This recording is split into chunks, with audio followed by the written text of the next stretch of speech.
Assalamualaikum warahmatullahi wabarakatuh. Bismillahirrahmanirrahim. Nahmaduka ya ghafuru ya syakuru wa sholli wa sallim barik ala sayyidina Maulana Muhammadin wa ala alihi wa sahbihi ajmain. Nama ba'du. Teng ngarsa para alim alamah, para kasepuhan, para kiai ingkang sangat kula hormati. Utamanipun Kyai Haji Ahmad Mustofa Bisri sedanten keluarga, wonten Gus Yahya, Gus Menteri sedanten, wonten Kyai sepuh, wonten iki wonten penantang kula fikih Kyai Marzuki. Mboten nantang. Nggih mawang ngoten niku. Dados kapan-kapan struktural pengurus NU niku piyambake Suriah mawon ampun tanfidiyah. Nggih kula memang dari awal kepengin takzim teng Mbah Mus, kula mboten biasa pidato lami kados Kyai Marzuki. Kula 20 menit. Ngeten nggih. Jadi fikih kita niku fikih Syafi'i. Imam Syafi'i itu ngaos kalian Imam Malik. Ngaos usul fikih kalian Muhammad bin Hasan Asy-Syaibani, muridipun Abu Hanifah. Niki penting kersane sanad terjaga. Teng mriki riyen wonten Kyai Bisri, murid saking Kyai Khalil Harun.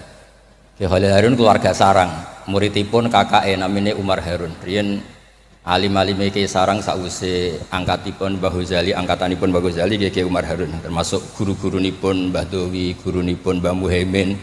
Sedanten keluarga kula lasem nate ngaos Mbah Umar Harun, termasuk buyut kula kandung namanya Mbah Dimyati. Lalu ini alhamdulillah wau Kyai Marzuki mun panjang lebar rangno fikih. Dan alhamdulillah tuduhannya selalu gak sah. Nggih. Kula matur alih Gus Samtong, Kyai Marzuki senane gak ngesano sembelian, kula bagian sing ngesano. Karena kalau ndak ada khilaf itu kasihan umat. Kalau umat ini ndak ada khilaf itu jadi repot. Sebab itu teng pondok-pondok diajarkan kitab namine Mizan Kubro, wonten kitab Qalyubi Umairah. Itu logika yang dibangun itu kecuali mut'ah. Kalau mut'ah itu kita sepakat haram semua. Karena kalau kamu tidak mengharamkan malah kemecertok kepingin. Jadi haram mawon lah. Ngeten kalau logika yang di kitab Mahalli. Ini kitab kesukaan keluarga sarang. Di Dualiyah pasti diajarkan kitab Mahalli. Misalnya dabihah atau masalah salam, masalah sujud. Itu mesti ada kaul awal, kaul sani, kaul salis.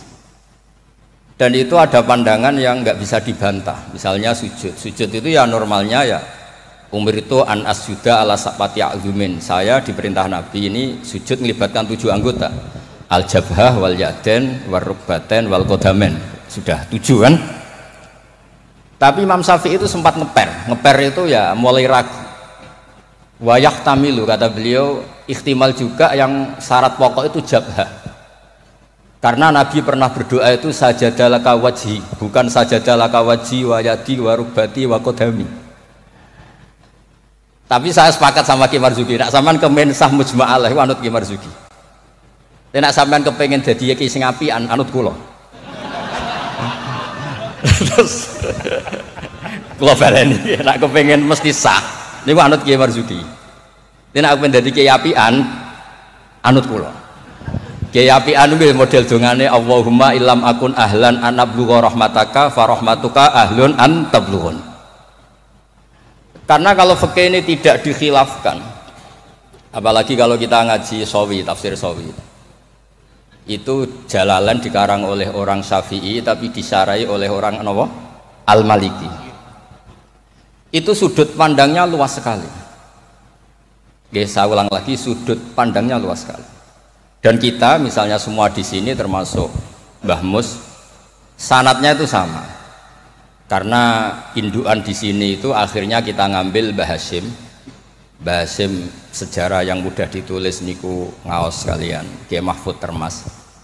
Kyai Mahfud niku riyen ngaos kalian Sohibul I'anah Said Abi Bakar Sato. Wau Kyai Fakih Miftah niku keluarga saking Mbah Mas Kumambang niku riyen nggih radi rivale Kiai Hasyim. Terus Kiai Fakih niku penentang Mbah Hasyim dalam bab kentongan.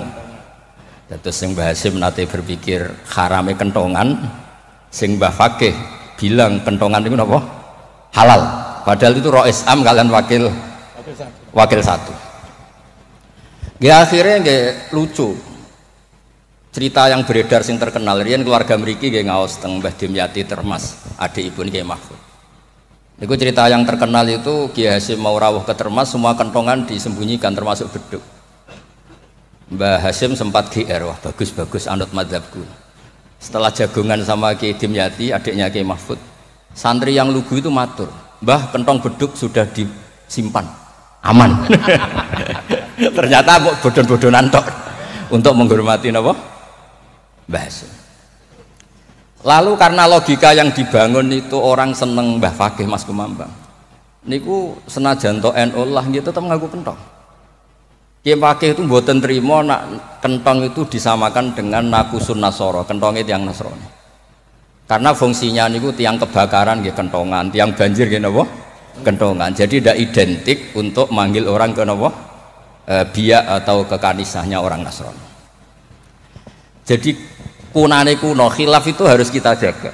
Ya saya ulang lagi, khilaf ini harus kita jaga. Ikhtilaful a'immah napa? Rahmah. Tapi tadi basisnya harus ngaji.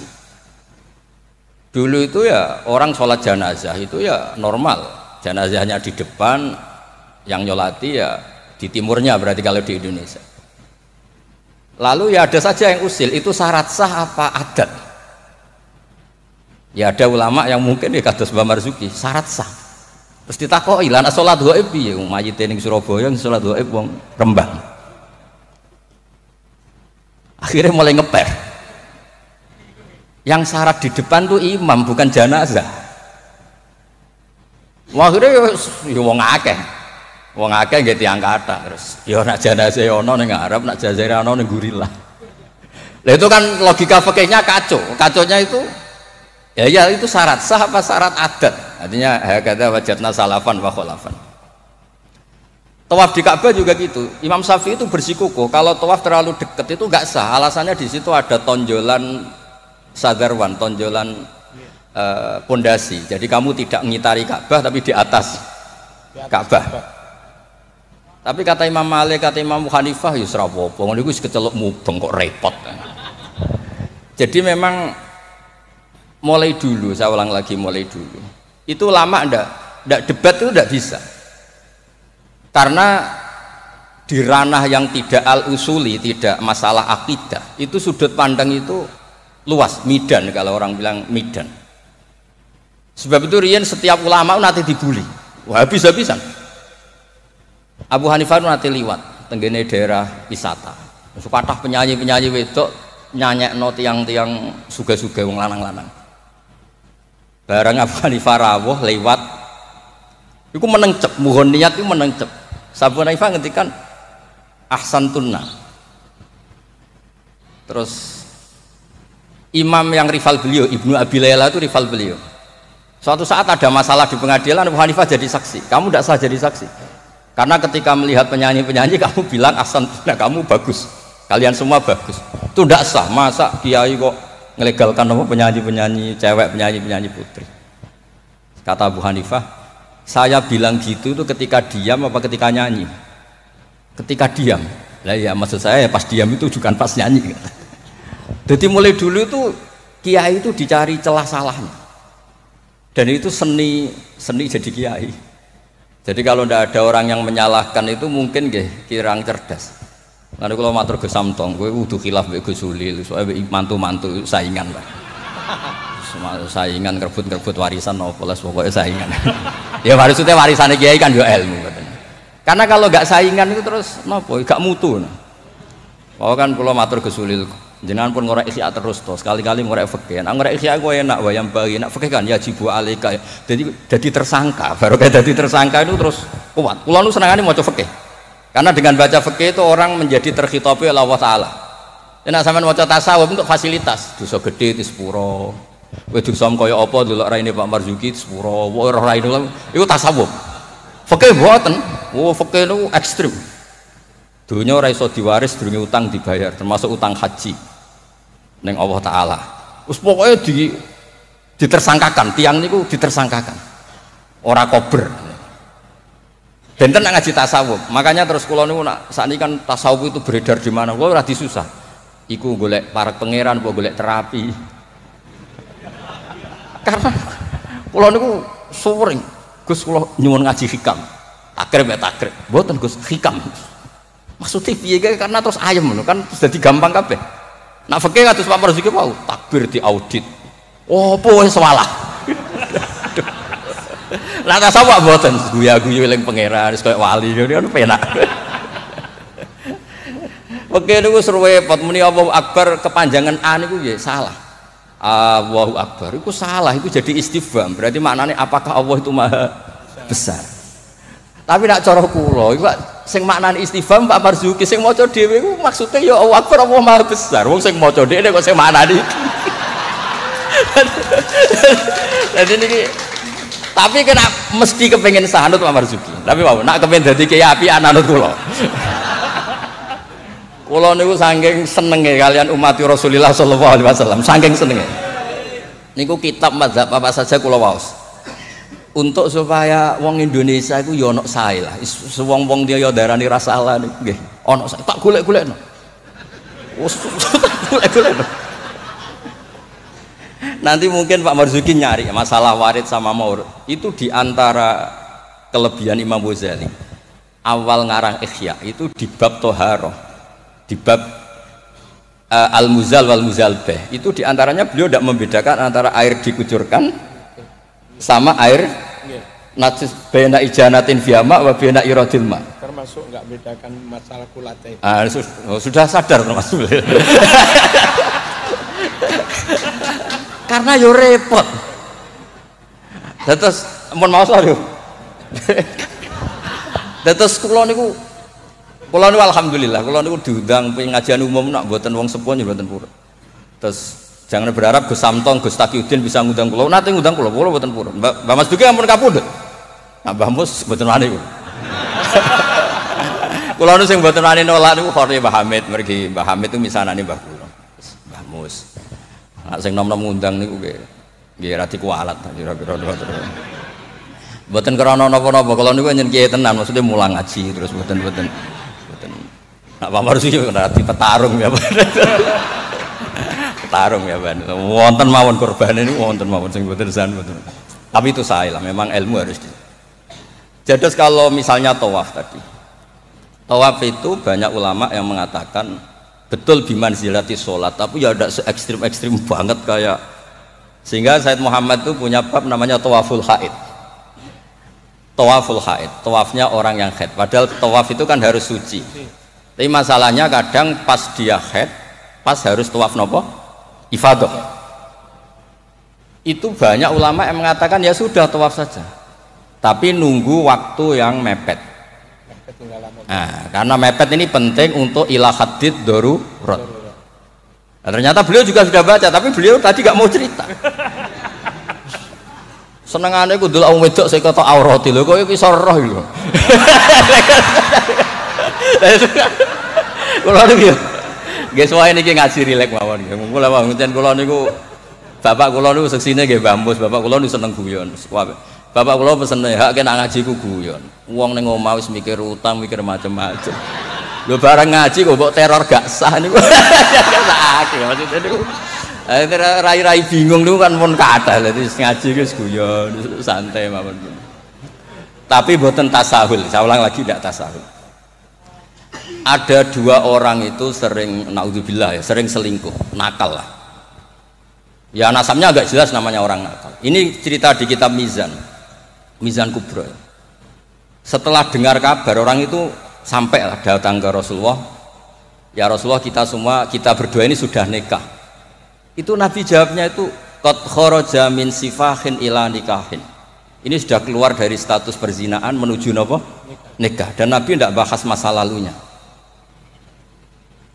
Sehingga dalam tradisi Jawa itu di fikih wali itu anut Syafi'i, tapi orang ngungkit itu anut Hanafi. Maksudnya begini, produk putri yang tidak dari nikah sah itu kan tidak bisa intisab ke bapaknya. Jadi di bab ini anut Syafi'i, si bapak ilegal ini tidak sah jadi apa? Wali. Tapi mengapresiasi nikah bagaimanapun itu cara keluar dari sifat, keluar dari status perzinahan. Satu-satunya cara misalnya gini, hari Ahad itu masih selingkuh, sekali malam Senin itu nikah, berarti status baiknya adalah qad kharaja min sifahin ila nikah. Jadi ilmu itu banyak dan sudut pandang itu banyak, karena ya tadi fikih itu masalah furu'iyah. Ada ulama yang agak kritis, tapi ya gimana gitu. Misalnya begini, pelanggaran tertentu itu sanksinya itqu raqabah, memerdekakan budak. Kalau tidak bisa lagi begini, terakhir puasa 2 bulan. Nah ulama ini ngerti si pelanggar ini raja kaya raya, tujuan sanksi itu kan memperberat. Kalau disuruh merdekakan budak gampang sekali karena dia orang kaya, maka sanksinya langsung disuruh puasa 2 bulan. Alasannya yang namanya sanksi itu yang kira-kira orangnya itu kapok. Ini kalau sekedar terkait uang, itqu raqabah itu gampang sekali. Apalagi kalau misalnya mun ngantem mriku mawon ben gak kulino ngaji kumangan pun. Itu mungkin saya ulang lagi, misalnya di kafaratul qotli yang khotok atau kafaratul yamin. Fakafaratu tamu asyarati masakina saat terusnya atau apa sajalah. Kan biasanya kafarah itu sosial dulu. Saya ulang lagi, biasanya kafarah itu sosial dulu, merdekakan budak. Jadi budak itu kan tidak enak betul. Jadi budaknya kiai aja agak enak, apalagi budaknya orang nggak soleh itu tidak enak betul jadi budak. Sehingga semangat Islam semua kafarah itu bentuknya itu itqu raqabah. Tapi si raja ini kaya raya, kalau disuruh merdekakan budak atau ngasih makan 10 orang miskin, etam itu mudah sekali. Sanksinya puasa saja biar kapok, karena dia cara pandang tujuan sanksi itu bikin kapok, agak masuk akal. Tapi banyak ulama yang cara pandang ini ada jumlah muqtaridah sedikit. Saya dulu sering sowan Mbah Mus, yang paling saya kenang itu nasihat ini. Nak jare badolah, wong loro, nak rawali yo sering nyetel radio. Pilih aja itu kalau instingnya tidak insting wali ya pengalaman, apa? Karena fatwa fikih itu butuh tajribah, butuh pengalaman. Begini. Merdekakan budak itu bagus, menguntungkan yang dimerdekakan. Nggak penting yang merdekakan ini mudah apa enggak. Semangat Islam itu menguntungkan orang lain ini tidak penting. Saya ulang lagi ya, kalau ulama yang pertama tadi, ba'duhum itu, kalau disuruh merdekakan budak atau ngasih makan orang miskin kan mudah sekali bagi orang kaya raya. Sanksi yang berat dia disuruh apa? Puasa. Masuk akal dari segi pelanggar ini. Dari segi pelanggar ini, tapi dari segi sosial menguntungkan mana? Merdekakan budak apa puasa? Budak. Merdekakan budak. Lah sekarang Islam tuh lebih berkeinginan merdekakan budak apa berkeinginan ngasih sanksi orang ini? Merdekakan budak, falak tahamal aqobah wa ma adraka mal aqobah fakku raqobah. Akhirnya ini jadi ulama yang minimalis, dibully cara sekarang. Makanya kata ulama yang wali, wis to ora usah dipikir urutane ning Quran ngono ya ngono, ora usah dipikir. Ini jenis wali. Yang jenis peneliti, semangat Islam itu merdekakan budak, bukan memperberat sanksinya pelanggar. Itu tidak penting. Nah ini sudut pandang. Jadi mau tidak mau. Makanya saya ini matur nuwun lah. Makanya tadi ketika Pak Marzuki naik langsung maju. Kalau nu sering delok beliau, tapi penyen petarung. Angger fatwa niku ana korban. Tadi petarung. Ya bagus lah, memang fikih itu butuh munazih itu petarung. Supaya ilmu itu hidup, bukan petarung yang tadi pakai santet, pakai apa enggak. Memang ilmu lah.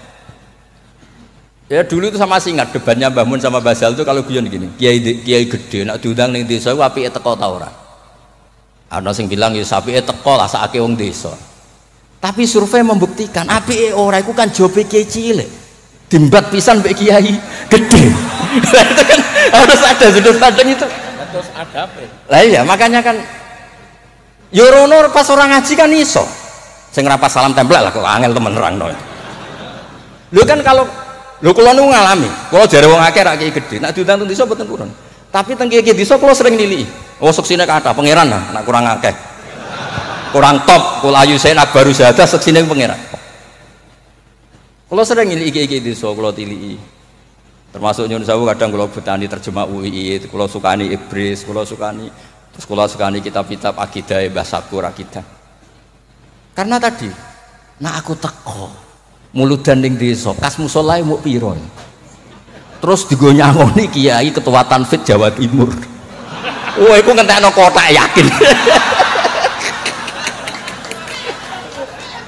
Iku ra merakyat iku. Lah alasane tawadhu istilii pas ora ono salam template. Istilii diaturi. Mboten iki mboten sok-sokan suci, mboten iki cerita mawon. Artinya sudut pandang itu selalu ada. Kula cerita bolak-balik. Kula nate diundang manakiban mboten teko. Tujuan kula lho kiai cilik mangan daging arang-arang salam aku teko. Tenan kula mboten teko, ketemu kiai sing teko. Matur nuwun Gus gak teko Gus. Aduh aku gak lakon katanya. Aduh aku gak lakon. Loh kalau saya datang jatah saya ketewu sampel mesti teng kula. Mbake untuk suwiran-suwiran niku. Lah maksudnya niku ijtihad. Jadi ijtihad itu mau ndak mau. Mulane kula niku sirine kenapa kula diundang Gus Ipul ora teko wis Pak Marzuki wae niku jatahe Pak Marzuki. Dan terus kedah mikir lah. Karena memang ini ranah ijtihad. Saya ulang lagi ranah. Saya berkali-kali bilang ijtihad itu sudut pandangnya itu banyak. Ada orang saking senengnya Nabi itu sowan Nabi terus ingin melihat wajahnya Nabi. Itu bagus namanya kangen ya sowan. Banyak juga sahabatnya nggak mau sowan, alasannya ganggu. Lho kok seneng Nabi duwe keluarga, gak ada istri, gak ada cucu, amen mbok sowani terus kapan ngurus keluargane? Banyak juga. Ada sahabat yang suka melihat wajahnya Nabi sehingga kalau sifli wajah Rasulullah secara fase bisa nerangkan. Ada yang ditanya sifli wajah Rasulullah langsung nangis. Saya ini tidak pernah melihat wajahnya Nabi, tapi Anda kan sahabat. Saking takzim saya tidak berani menatap muka Rasulullah SAW.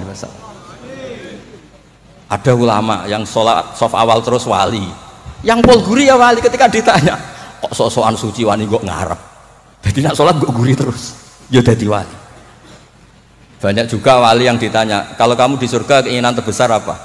Kata wali-wali kan an-nadhar ila wajhillahillah ta'ala, melihat Allah Ta'ala. Kalau dia enggak, unazzihu dzalikal jamal an-nadhari misli, meripatku tahu delok dangdut, meripatku tahu delok gambar sing ora jelas-jelas, maka akan saya sucikan Allah dari mata yang sudah pernah macam-macam. Di mana wali sekepening swarga gak pendelok pangeran. Unazzihu dzalikal jamal an-nadhari misli, Allah akan saya sucikan dari pandangan saya karena pandangan saya ini sudah sering maksiat. Karena kalau kita melihat Allah GR hanya mentang-mentang Rois Tanfid Jawa Timur misalnya, terus ditakoi pangeran, kue meripat yang sama tahu bogo maksiat tau ora? Nate Gusti kok bojo aku itu repot. Jadi mboten iki cerita mawon nak nglarakno atine Pak Marzuki kersane dadi kafarah nggih. Ya karena bagi yang tidak disahkan tadi mungkin ya gelo maksudnya itu. Nggih mungkin nggih gelo. Tapi memang dimuin seperti yang dikatakan. Makanya beliau fair secara ilmu itu dimuin. Tapi nanti kalau sudah ngaji Mahali, Qalyubi, Umairah, terus Mizan Kubro, khilaf-khilaf itu banyak. Kayak tadi qat'ul khulqum itu semangatnya itu qat'u yang izhakur roh apa qat'u yang potong. Nah, itu kan ulama masih terus berdebat.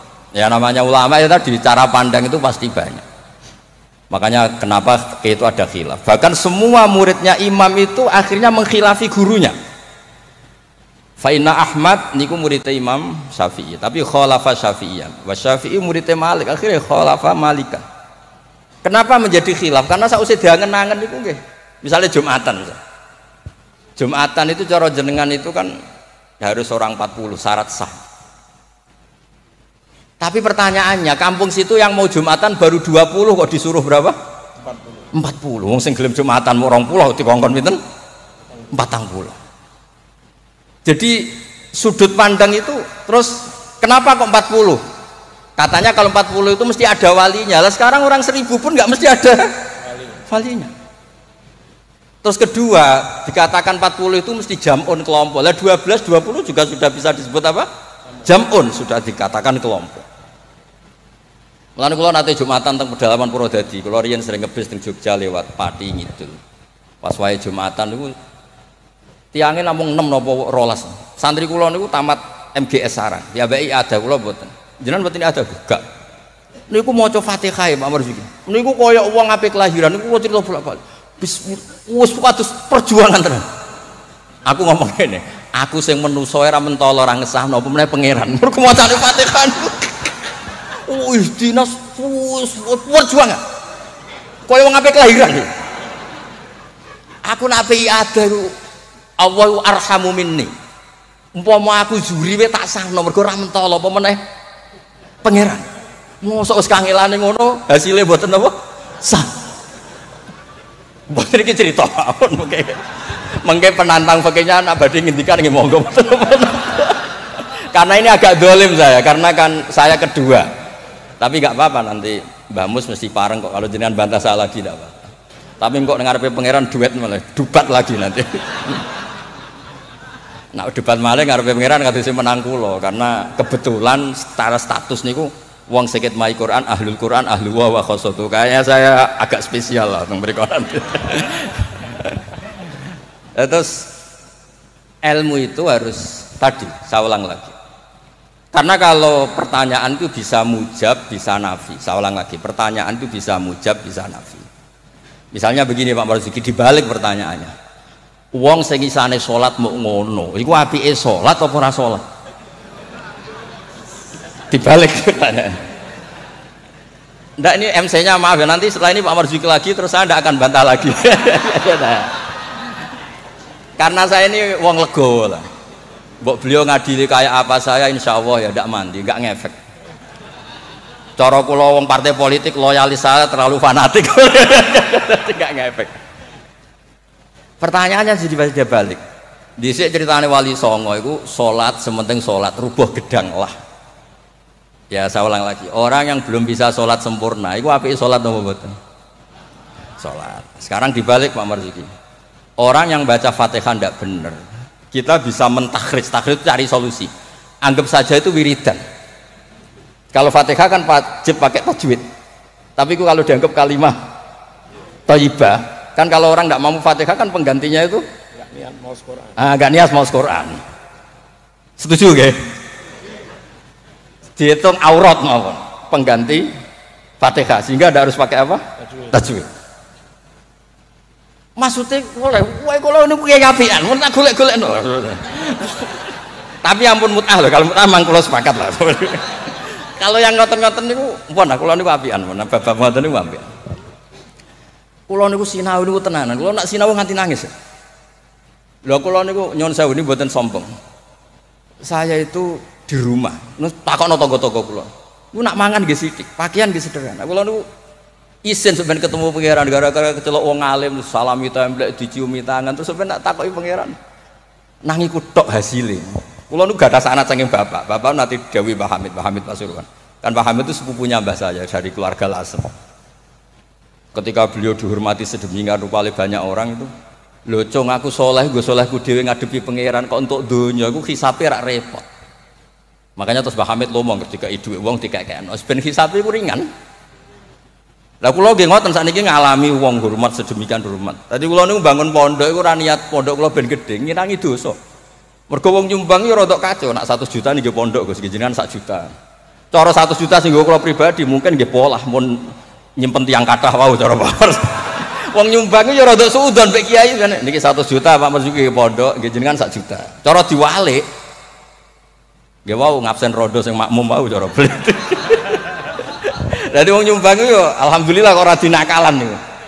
Lah akhirnya untuk mengkafaro itu ya kudu dibangun wong pesene kan nggih napa? Pondok. Jadi mulane sirrul ulama, rahasiane ulama itu bangun pondok pancen ngilangi dosa. Pancen kan nganggo pondok. Lah nek simpen kan suatu saat kamu tergoda. Gua ayo apa-apa ya kan gitu. Nah, terus menyangkut tadi yang madhep ngalor tadi Pak Marzuki. Kita yang orang NU kan sering dikritik mereka bahwa Rasulullah itu idan sorofa min sholati itu akbala alina biwajhi. Memang akbala alina biwajhi. Jadi kalau versi mereka benar-benar menghadap ke timur. Terus kiai kita kompromi, ya suara madhep wetan tapi madhep ngalor. Ya resikonya tadi pelengahan tadi.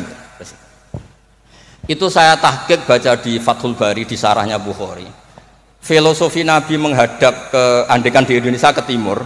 Kalau konteks Indonesia ke timur itu untuk memaklumatkan kalau sholatnya sudah selesai. Jadi sebetulnya itu bisa diganti gerakan apa saja yang memaklumatkan kalau sholat itu sudah apa? Selesai. Takutnya Nabi ada orang yang iktamma bihi walam yadri annahu qad qada sholata. Takutnya itu ada orang makmum ngiranya Nabi fi sholatin ternyata sudah ada sholat. Berarti apa? makmum ini rabtus sholatihi biman laisa fi sholatin. Berarti makmum ini menggantungkan sholatnya sama orang yang sudah tidak sholat. Misalnya begini, andaikan Nabi tetap posisi tahiyat akhirah madeg ini, Nabi tentu khusyuk anteng, terus Gus Samton datang ngiranya saya masih status makmum, usolli apa makmuman, padahal hakikat saya sudah ndak sholat. Berarti apa? Menggantungkan sholatnya diikatkan sama orang yang sudah tidak.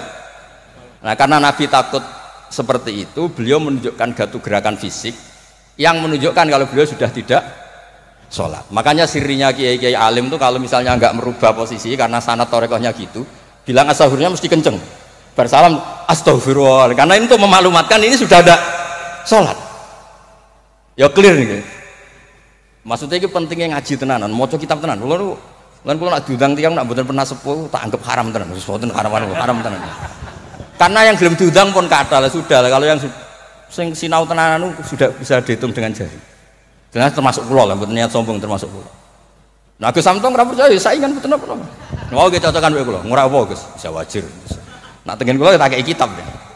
Mboten ate kula tangkel iki mantune Mbah Mus semari dasi gede, pokoke kok takon ngaji wis kula cucu-cucu Basim banyak ngaji saya mboten ate kula tangkleti macam-macam.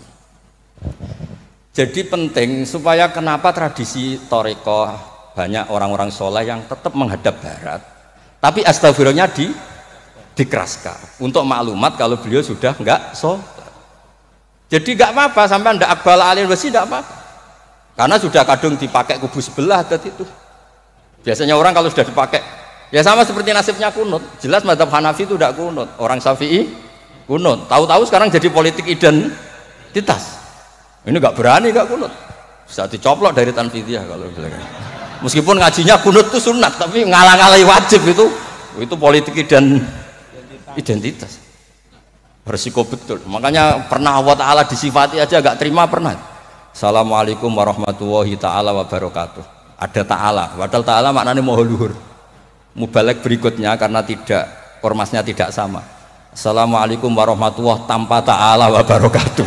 Wong kok hasute ngono, wong apa disifati ta'ala kok ndak terima. Assalamualaikum warahmatullahi tanpa ta'ala wa barakatuh.